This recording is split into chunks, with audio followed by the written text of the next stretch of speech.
Today we're going to talk about another sense that we have. It's called the sense of hearing. We have a few vocabulary words that we need to learn first. So let's go through those words real quickly and then we'll get on with the story. Our first word is echo. It's a sound that you can hear again and again because sound waves are bouncing back and they're coming back to us because they've hit something else and they're coming in like when you holler into a mountain and we go, hello, hello, hello, and it comes back. That's an echo. Invisible, something you can't see. You may think it's there, but you can't see it. Sound waves. Sound waves are bands or waves of noise. You can't see them, but you certainly can hear them. The sound waves from the music playing down the street carried all the way to my bedroom. Vibrate. That means something to move quickly, back and forth, in a very small motion. So if it's vibrating, let's watch. Vibrate. There we go. All right. Volume is how loud or how quiet a sound is. Please turn down the volume on the TV. So the volume is how loud or how quiet it is. All right, let's get on with our story today.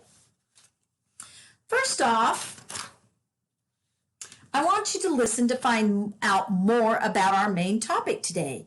And our topic is the sense of hearing. So here we go.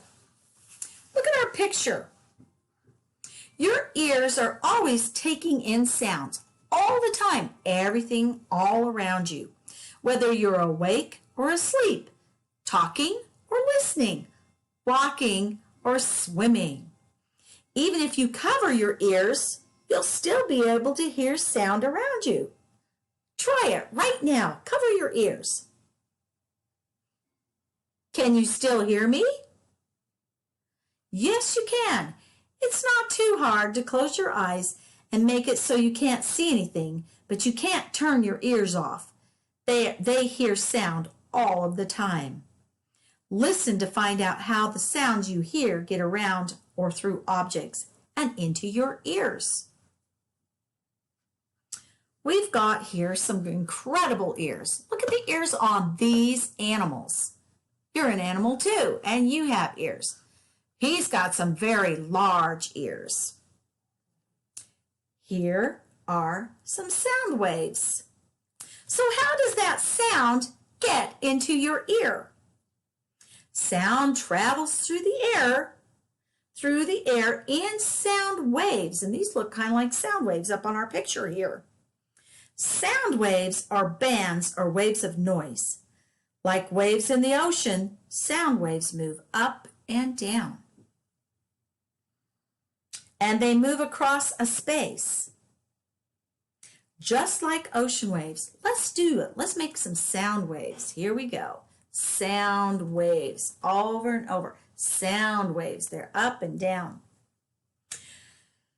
Invisible is what they are. You cannot see them unless somebody is recording them on a recorder where it shows the vibration. But sound waves, can you see my sound waves coming to your ear? Of course not. And I can't see your sound waves coming to my ear, but I can hear them, so I know they're there. Sound waves are all around you. They zoom through the air. They're bouncing and traveling through objects. Sometimes you can hear someone's voice out in the hallway, even though the door's closed. That's because the sound waves can actually travel right through the door or the wall, just like the sound waves traveled through your hands into your ears when I was talking to you. But the sounds are muffled and they're quiet. The waves lose strength as they pass through something, so they may not be as clear or as audible, which means being able to hear, as they were before. However, sound waves do not travel through everything, and sometimes they bounce off things, especially mountains or big buildings. Have you ever heard an echo? An echo is a sound that you hear again when the sound waves bounces off and comes back to us. Here's a photo of some nice, huge mountains, and I've been to these mountains. These mountains are in Australia. Oh, wait a minute, I haven't been to Australia, but these look like mountains that are in Utah. This is called Echo Point in the Blue Mountains of Australia. With a good loud shout from this cliff, the sound waves from your voice travel out there and then they come back. They bounce off all the mountains and then they return a second or two later, and you hear your voice very clearly, and it's called an echo, almost as if someone else were standing on the other side and saying everything you said back to you. This is a drawing of someone's head. Right here's their head. Here's their ear. These are all the little parts inside the ear. The sound waves, like a buzzing bee, are making this sound. And this person can hear that sound, and it goes inside his ear, and it touches some special parts that help us to hear. When the sound waves travel into your ear, they bounce off your eardrum. Yes, you have drums in your ears, but they're not like the drums that you play in a band. Your eardrums are inside your ears, and they're real drums. When they get bumped by sound waves, they vibrate. And they go back and forth in very small motions. And when these vibrations travel inside your ear to your brain can figure out what sound it is. Your brain can also help you describe the sound by figuring out if it's a loud sound or a quiet sound, if it's a high sound or a low sound. One way to describe a sound is to tell how loud or quiet it is, and that is called volume. Volume means loudness of a sound, or how loud or how quiet the sound is. Another way to describe a sound is to say it is a soft sound. A whisper is a soft sound. Think back to the last time you heard a fire alarm in your school, or maybe you were somewhere else. Maybe a fire truck. Was it loud or was it soft? Yes, it was probably loud. A fire alarm is supposed to be really loud, so people cannot ignore it. The loud volume of the fire alarm makes you want to run away from it.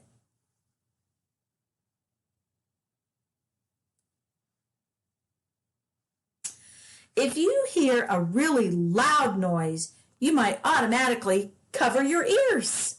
Your brain tells you to cover your ears in order to help keep your eardrums safe from sound waves that might damage them. Sometimes people use earplugs to keep the noise and muffle it so that the sound is not really loud and it doesn't damage their ears. So protect your ears from loud noises. Unless a parent or a doctor is helping you, never, ever put anything into your ears. The only things that should go into your ears are sound waves. Let's do some comprehension now and see if we understand about the sense of hearing. What was our main topic today? In other words, what did we talk about?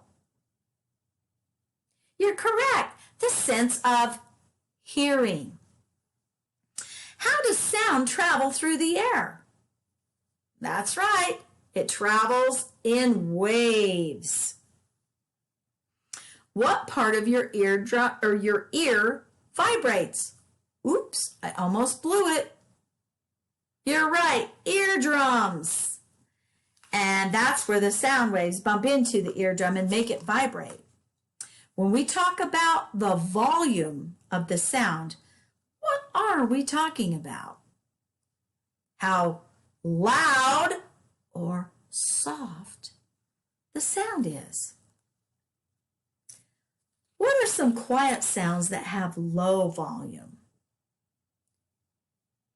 Maybe a whisper, a mouse, someone tiptoeing down a hall, or someone saying, shh. How do our ears help us?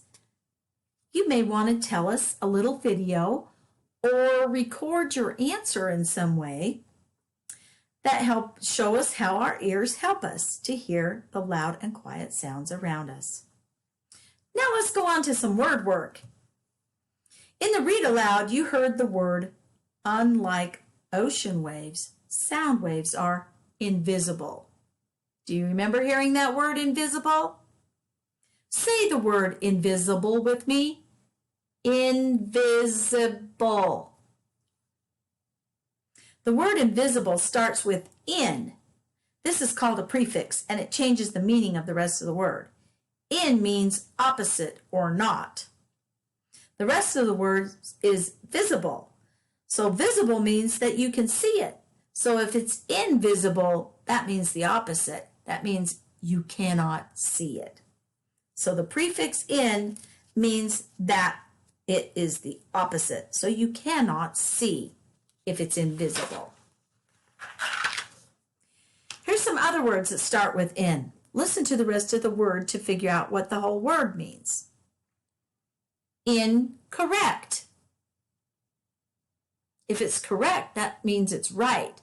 If it's incorrect, that means it's not right. Inappropriate.